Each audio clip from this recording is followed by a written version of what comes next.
Anybody who wants to revisit it or has to leave early? Okay. So let's jump in. So here's what we're going to go through today. We're going to talk about these 4 steps to building a perfect marketing strategy. And these are actual steps that I use when I'm building a strategy for one of my clients. So the first one comes with narrowing your focus to who your ideal client is. And I'm going to suggest for most businesses, that's the top 20-ish% of your customers. It may be hard for some of you to sort of get your head around that, but I'm going to show you a very practical way to get at that, okay? The second piece is to promise to solve the greatest problem that your ideal client has. I'm going to be brutally honest with you right now.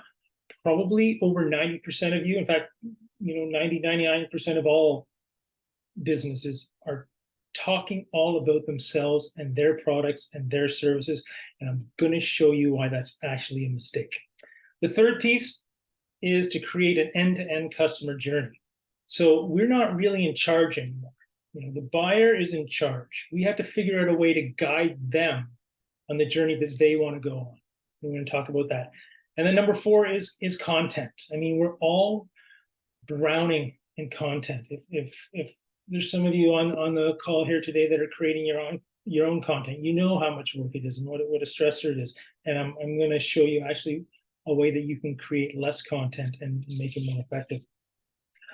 I also have, as we're going through this, for you at the end of this, a package of worksheets that you're going to be able to use and take the concepts and the steps and the strategies that I'm going to show you today and actually use these worksheets to put them to work in your business. So don't worry if you're trying to figure out how am I going to do this and notes and taking, by all means take notes, but I will have a link for you at the end of the webinar to grab these free worksheets that you're going to be able to use and put all this to practice in your business for next year. Okay.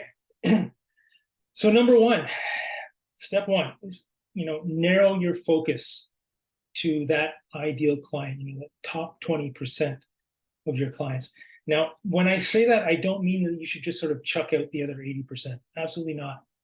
But the reality is that some customers are just not profitable. They're a drain on your business. They're detractors of your business. And that's because they didn't have the right problem for you to solve, but they had money, and you took them on. Does that sound familiar to anybody? Has anybody ever, taken on a customer that maybe you knew wasn't a good fit and regretted it later? Drop a yes in the chat if you've ever done that. I know I have. I still do it occasionally, but I try not to. Anybody doing that? Yes. Yeah. Okay. More than one scary. Yeah. No, we've all done it more than once. And like I say, I still occasionally do it from time to time. So, whether it's 20%, 25%, 30%, I want you to think about your client base today. Think about ranking them by profitability. If you have 10,000 customers, this is going to be a slightly different exercise than if you have 15. But I want you to put your most profitable customers sort of at the top of that list. Now, that may also be for some of you a profitable industry or segments of profitable products that different people buy. But I want you to think in terms of profitability. Now, why do I want you to do that? It's because quite often profitability is linked to ideal client fit. They are profitable because they didn't haggle over price. They had the means to pay a premium for what it is that you do. So now, once you have that list, and don't worry, I'm not expecting you to have the list written down now. Use the worksheets to do this later. But once you have that list, which of those refer the most business to you? That's that sweet spot in that upper right-hand quadrant that I've got on the screen here. And this is just sort of, these are the 4 types of customers that you're going to have. You can break it down in different ways, but you're going to have ones that are profitable. You're going to have some that are, unprofitable and don't refer business to you and they're detractors. You're going to have some people that refer business to you, but they're not particularly profitable. And so guess who they're referring to you? They're referring more people like them who are not profitable.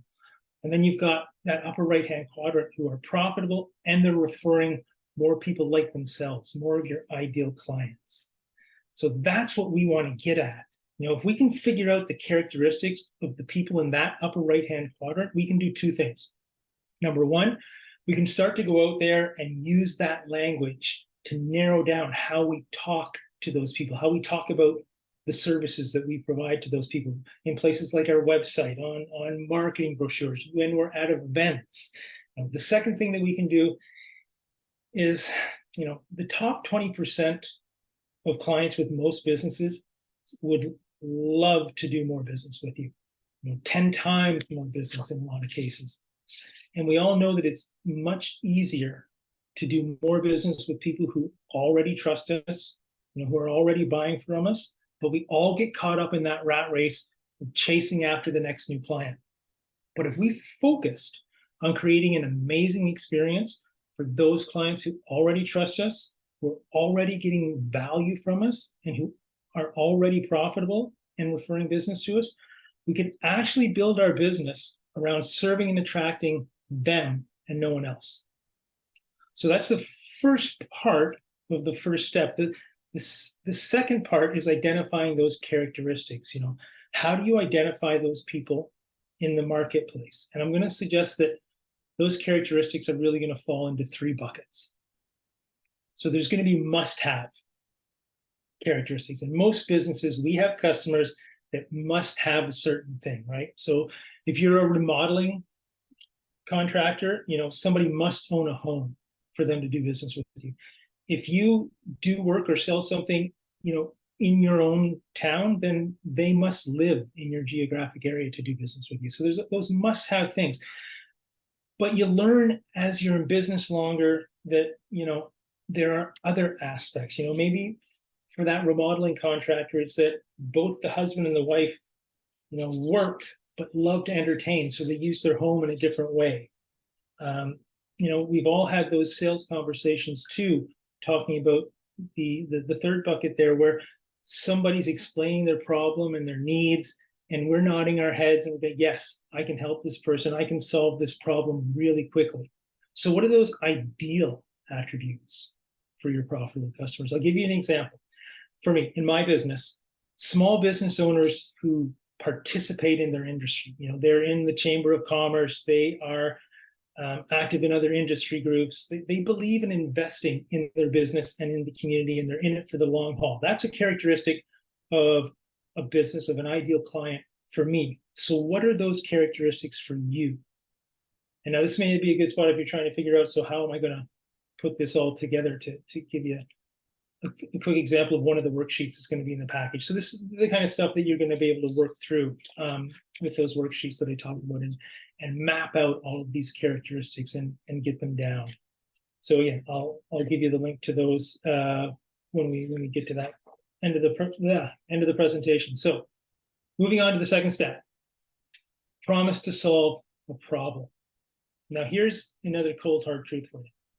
Nobody wants what we sell. They want their problem solved, period. End of story. But if we can help them realize that we understand their problem, that we know where they're coming from, then they'll start to listen to us, because our product or service at the end of the day is, for them, it's just a solution to their problem. And another interesting thing is they will sometimes not even really be sure what that problem is or how to frame that problem. So we also have to understand the challenges that they have. What are the dreams that they're aspiring to? What are the things that are dragging on them for our ideal customers? And that's done with a core message that promises to solve the problem. So let me give you a couple of examples to explain what I mean here. So everybody on the call here is a small business owner or an entrepreneur, right? And you all know, the pressures that you're under, the dozens of decisions that you're making every day, all the hats that you're trying to wear. So my client in this case was an accounting firm serving small and mid-sized businesses. And I went out and I interviewed their clients. And that's something, by the way, I want you to get into the habit of doing, is actually interviewing your clients. But anyway, I went out and I interviewed their clients, and I heard several times, they provide great service. I really like them. They help me, make sure I'm maximizing my taxes and getting everything filed on time. But what they really do for me is they help me understand my financial statements in a way that I feel more confident in the decisions I'm making for my business. So the problem, excuse me, the problem that they're solving for their client is that they help them make better business decisions. Here's another example. Construction companies often have a problem with a big project. So they have to go out and they have to get the people, they have to get the equipment, they have to get all these things in place before they ever really get paid. The client in this particular case was an architect. And their clients, these construction companies, they said, yeah, they do great work, but what they really do for us is they help us get paid faster. It's a bit of a head scratcher, but it turns out that the principal architect here was on a bunch of zoning boards around town. So consequently, they knew where the red tape was. And they were able to get their plans approved faster. And if the plans get approved faster, that means that these construction companies can make that first draw and start taking money out faster. So the core message for this architectural firm was not we design great buildings. It was we help contractors get paid faster. That's what their ideal clients cared about, and that's what they were helping them with. So you start to see, how interviewing your ideal clients can help you get at that real reason that they like doing business with you. What's the real problem that you solve for them? It's often not going to be what you think it is. So here's my challenge to you. I want you to, in the next couple of weeks, pick up the phone and call some of your customers. Or if you don't have, if they come into a store, if you're meeting them face to face, have some conversations with them. Ask them things like, how'd you find us in the first place? What made you hire us or buy from us? Why do you stick with us? Why do you keep coming back? What do we do that others don't? And then listen to what they say. Now, in a lot of these instances, what you're going to hear back are kind of some surface level stuff. Oh, you provide great service, which is not always very helpful. So you might have to probe. You can start asking them things like, well, okay, so what does great service mean to you? Walk me through, give me an example of a time that we've provided great service and how that helped you. So here's another tip for you too. Google reviews are a gold mine for messaging. Now, everybody on this call, all businesses should be gathering reviews from happy customers. If you're not doing that already, please start. I mean, it used to be just, your local businesses, your restaurants, your med spas, nail salons, things like that had to do it. But now it's everybody, even B2B businesses need to be doing this. But it's a whole side conversation. But what I want you to do with your reviews is I want you to go and read them word for word, looking for themes. Now, you should be reading them anyway, and you should be responding to them. But again, tangent, I won't go down. But look for those themes. What are the common phrases that are repeated? What are the common ideas that are repeated in your 4 and 5 star reviews? Because people who take the time to leave a review for you have been surprised. You've exceeded their expectations. You've solved their problem. So I'm going to give you an example of what I mean. I'm going to run through a few reviews for a local business, and I pulled out some key thoughts from each of them. So they came and worked as scheduled and cleaned up nicely after it was done. The guys showed up in time and did a wonderful job. In the past, we've dealt with people who don't show up or do a professional job. Everything was cleaned up very well. So I went through those kind of quickly, and you probably didn't even notice that this was for a tree service company, because none of the comments that I pulled out had anything to do with tree service or taking down trees. And the challenge is really, anyone with a truck and a chainsaw can cut down a tree. That may or may not be true, but that's kind of the perception.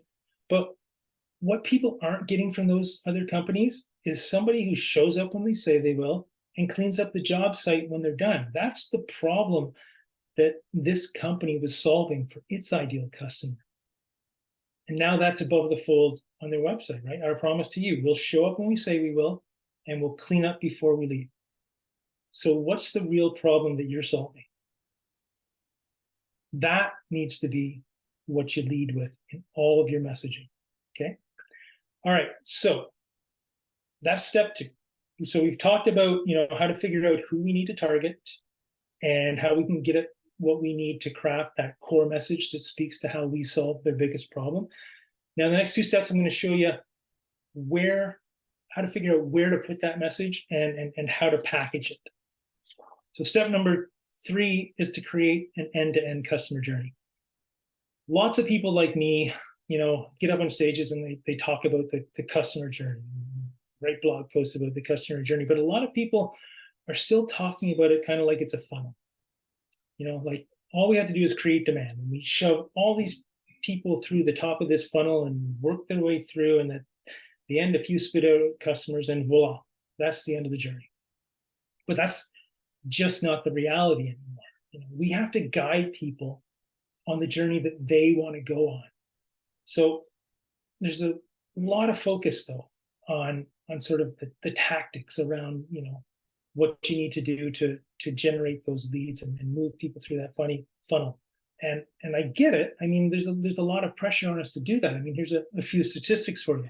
Now, 61% of mobile searchers are more likely to contact a local business if they have a mobile-friendly website. Remove this chat out of my way so I can actually see my screen. Sorry about that. So we've got to pay attention to our websites and how it performs on all of these different devices. And then 87% of potential customers won't consider a business with low ratings. So we were just talking about Google reviews, and we've got to pay attention to all those review sites where people can leave us a review, and we have to focus on those and what's going on. And then 64% of consumers say watching a video on Facebook has influenced a purchasing decision. So, wow, not only do we have to be on all these platforms, but now we've got to figure out, the best kind of content to put on each of them. And then 92% of consumers will visit a brand's website for the first time for reasons other than making a purchase. So our website, it's got a lot of jobs to do. It's not just there to take orders. There's a lot pushing us to focus on these tactics, but I want to share 2 more statistics with you that I hope will get you thinking about this whole journey in a slightly different way. Now, 86% of buyers will pay more for a better customer experience. I know that I have. I know that I do all the time. So maybe there's actually some money to be made in paying attention to what happens after somebody becomes a customer. One more stat for you. 83% of business owners claim that their main source of new business is referrals. And I'm curious, that seems to hold true in most groups, but drop in the chat. Let me know, yes, if that's your main source of new business. More often than not, this kind of holds true. Oh, I got a no. So, all right, that's interesting. That's good. Yes, a few yeses coming through. Those of you that are posting in there. So I'll tell you, yes. Oh, an emphatic no from Kevin. All right, interesting. Networking and then referrals. Yeah. Often they'll happen in not just a referral, the multiple touch points for sure. That's great. So Texas Tech actually did a survey. They surveyed 2,000 consumers. So what they found was 86% of those consumers had a business that they love so much that they said they would happily refer them. But the interesting thing is only 29% of them ever had referred that business. So maybe there's some money to be made in closing that nearly 50% gap of those people who love us, but never tell anybody about us, right? Because all the things that have changed in marketing in the last 5 to 7 years, the thing that has changed the most is how people choose to become customers. That marketing funnel that I showed you, that sort of linear path, that doesn't exist anymore. The customer journey today is looking a little bit more like this. The way that your customers come in contact with you and ultimately decide to buy from you is largely out of your control. Marketing today is less about creating demand and it's more about organizing behavior. And it's on that thought that I want to introduce you what's really the linchpin of this whole conversation about strategy, and it's at the core of my own small business marketing success system. It's something called the marketing hourglass. This is the tool that I use to figure out, where we need to show up and how we need to package our message. So, and this is the hourglass. And certainly, when you look at the upper part an hourglass, when you think about that shape, it very much resembles a funnel. There's nothing inherently wrong with, creating demand and trying to move someone through that funnel to become a customer. But for so many businesses, that's where the marketing stops. And I would suggest to you that's really where the excitement needs to continue.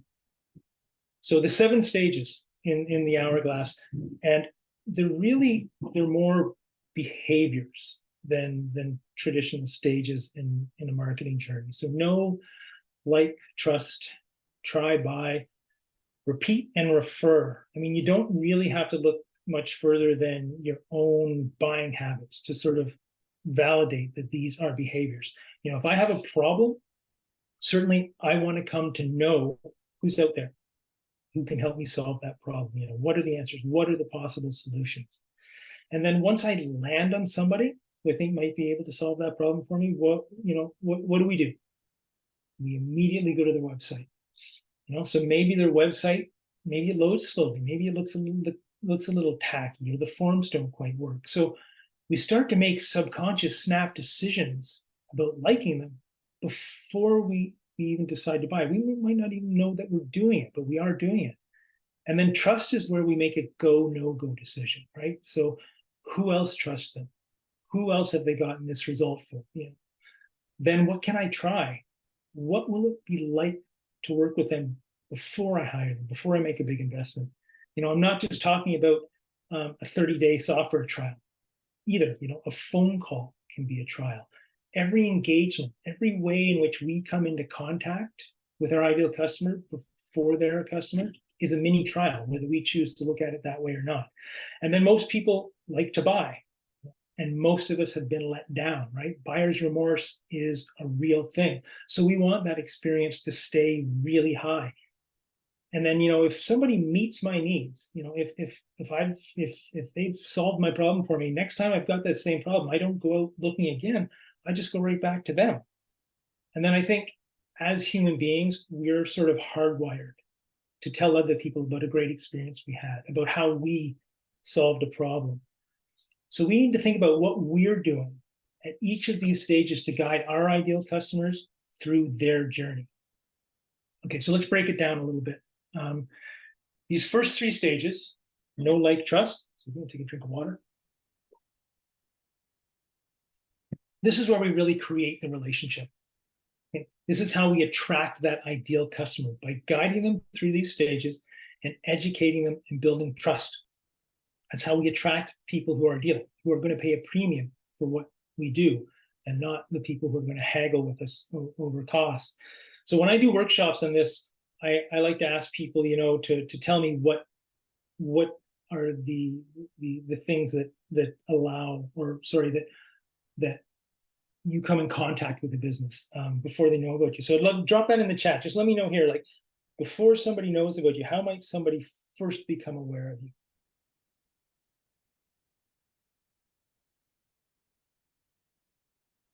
See what you guys come up with.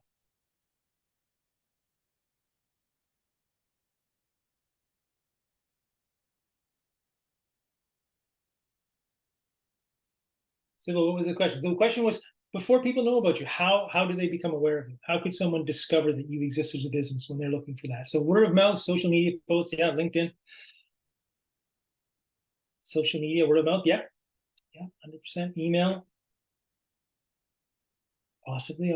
If you've got their email, if you're doing some cold email, yeah. I mean, this one can be pretty easy. It's spinning groups like Alignable, LinkedIn. Yeah, no, 100%. I mean, we have to run advertising. We have to show up when somebody goes out and searches. We need to put our content out there, participate in social media, build communities. We need to be, out looking for those referrals. Maybe we've got a sales team who's doing some outbound outreach. We need to do networking. This one's pretty easy, but they get a little bit more challenging as we go.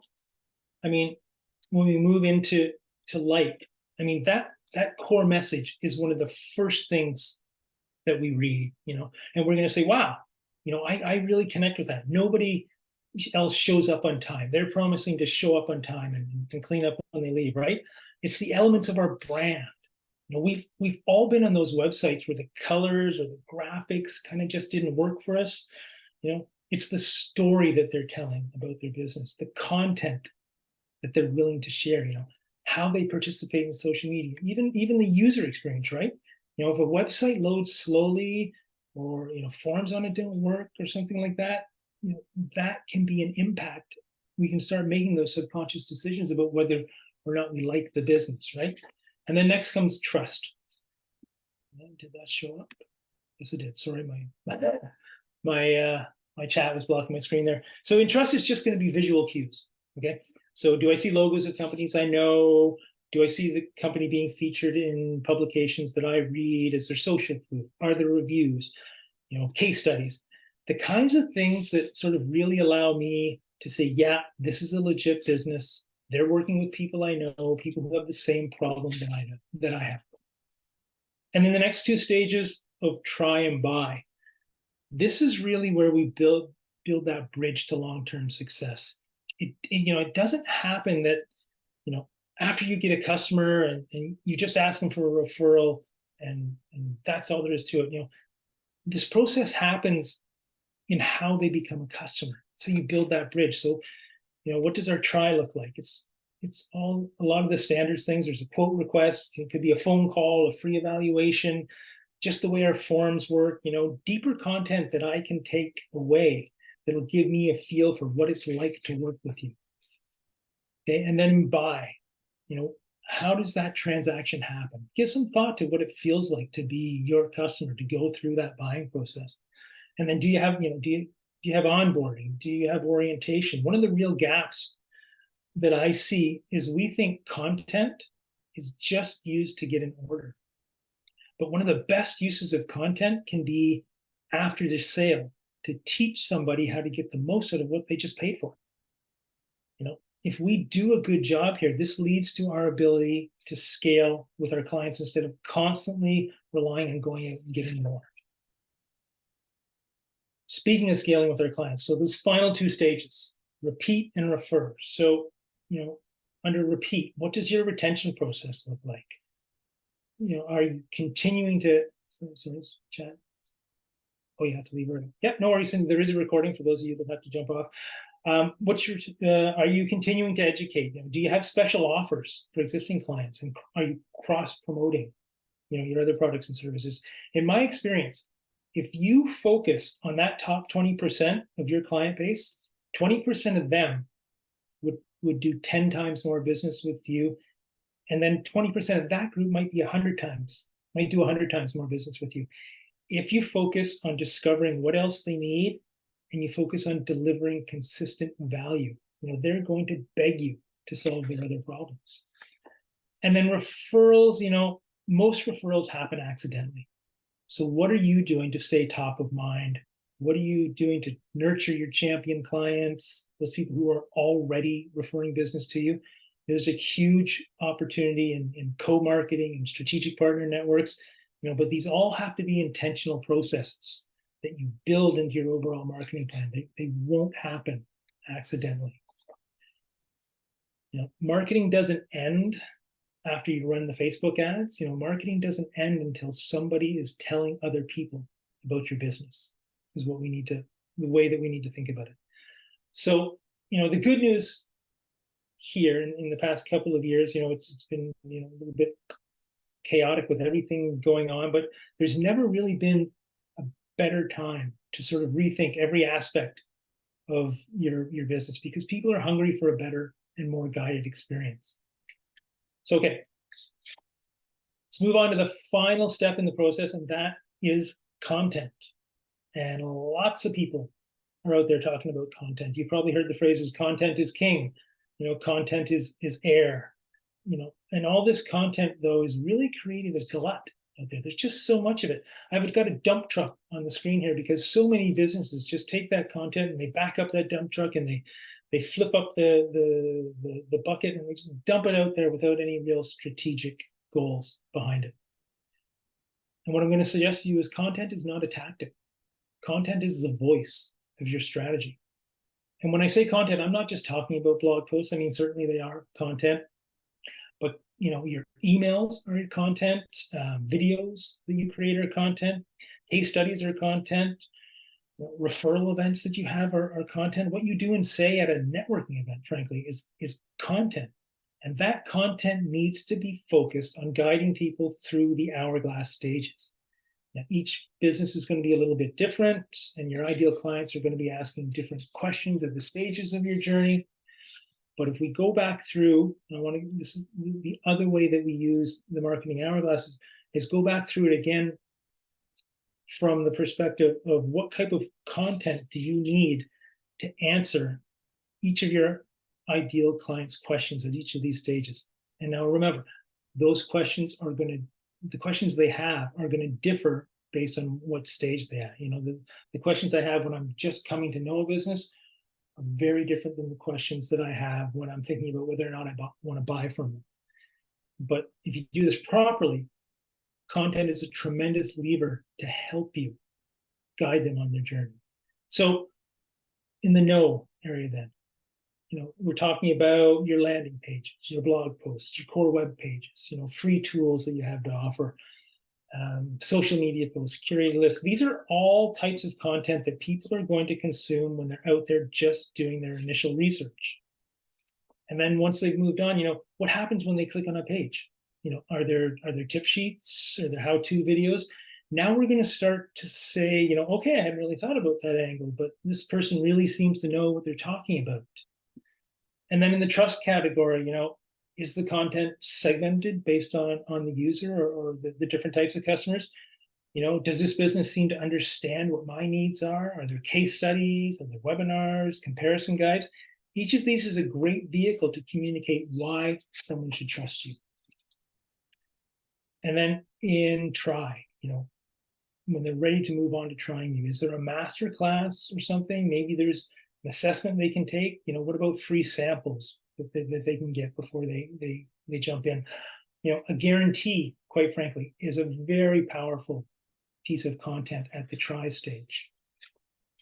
And then when they're ready to buy, is there an audit? Are there bonuses when you buy? What's your packaging look like? If you've got a physical product that you're packaging up, can make it a tremendous impact. Unboxing is a very real thing. I don't know if it still is as big as it used to be, but I remember my kids used to watch unboxing videos all the time on YouTube. But what's the knowledge base look like that can help them get the most out of their purchase? Think in terms of the best content to convey to your ideal client, the answers to their questions, responding to the challenges they're going to, acknowledging the dreams that they're aspiring to at this stage. And then in repeat, is there onboarding content? Do you have a bounce back offer to get somebody back to your website or back into your physical location again? Can you train them to promote your products? Are there ways for me to see as a customer the results that I could get if we continue to work together after that initial purchase? And then finally, refer. Are you delivering results reviews? Are you doing referral training, formally or informally, teaching people how best to refer to you, who you want them to refer to you? Are you working with strategic partners for those referrals as well? This can even be as simple as, do you have a referral card that you're giving out to your clients that they can give to someone else when these opportunities come up? So each of these stages has a specific need for a type of content. So what I would ask you to do is consider every piece of your content that exists now or that you're thinking about creating, and what stage of the hourglass does it belong to? And be strategic about it. Because if you focus every piece of content on a specific stage of the customer journey, your content will then become that voice of your strategy. It'll be useful instead of just another tactic. And that means you'll be able to create less of it and still have a tremendous impact on your business. Okay, so let's recap those 4 steps. So number 1 was narrowing your focus to the top 20% of your customers. So figure that out and then figure out what are those common characteristics in those 3 buckets for those customers. Come up with a problem-solving core message that speaks to their real problem And if you can do that by first speaking to your actual customers, highly, highly recommend that. Create an end-to-end customer journey using the marketing hourglass, and then go back and peg every piece of content to one of those stages and use that core messaging as the foundation of that content. If you develop a plan that does that, what you will have is that perfect marketing action plan to take you into 2024. Now, it's a fairly straightforward concept. Like all marketing, it's not rocket science. It does take some work. That's why those worksheets that I'm gonna give you the link to in a second, they'll be super valuable. I would suggest, grab them. They're absolutely free. Download them, print them off, and then when you get the recording of this, go back through this again and sort of, start messing around with the worksheets as you're going through it. I'm not going to suggest that you'll be able to go through the whole process in the 30 minutes that it took us to go through this, but as a starting point, it will really help you get off to a great start. Now, before I give you that link and jump into any questions that we've got, I do have something super exciting I want to share with you guys. I'm pretty excited about it. I hope you guys find it cool. So I spent like dozens of hours creating and testing some proprietary AI prompts to get at some of the information that I've showed you here today and some broader information that goes into creating a marketing strategy.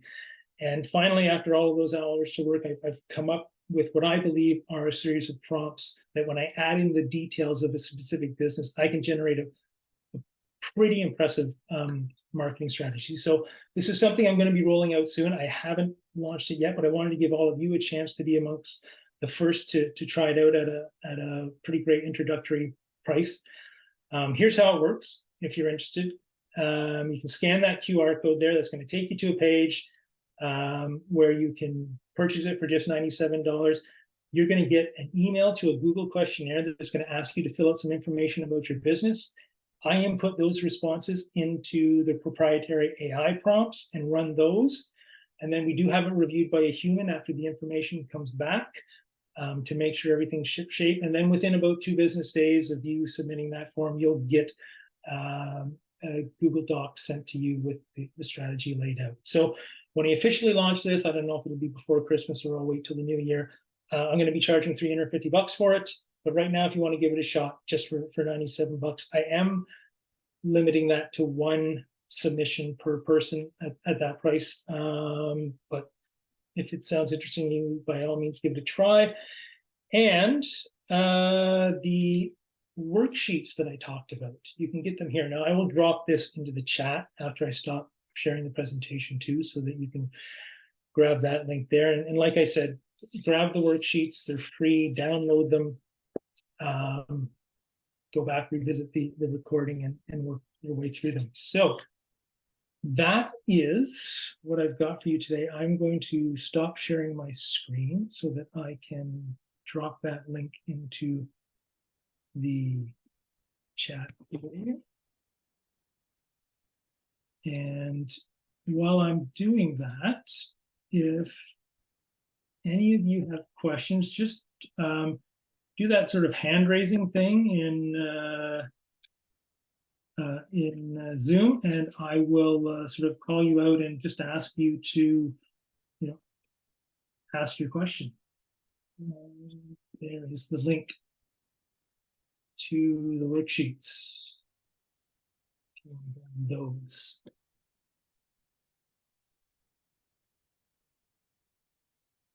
To drop the link to, should have had this pulled up, of course I didn't, to the AI marketing strategy. Yeah, it's going to be harder for me to find. So if anybody wants me to pop that QR code back up again, let me know. But does anybody have questions? Just pop your hand up, and it should put you right to the front of the images here on my screen. I'm going to stop the recording. Actually, 2 while we do that.